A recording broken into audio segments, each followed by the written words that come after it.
కీలపాట పాడితే గాలి తాళమేయదా, చావడీలు పాడితే జాము తెల్లవారదా. భూపాలం పాడితే భూగోళం కూలదా, హిందోళం పాడితే ఆందోళన కలగదా.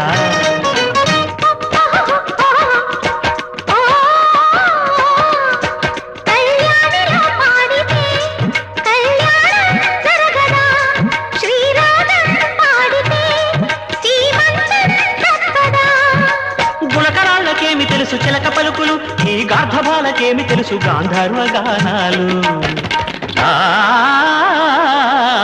బాలమురళి కృష్ణ మాకు బాల్యమిత్రుడే, ఆశ భోంస్లే అక్షరాల అత్త కూతురే. గులామలి అంతటోడు మాకు అప్పుడే, ఘంటసాల ఉండేవాడు ఇంటి మోదరే.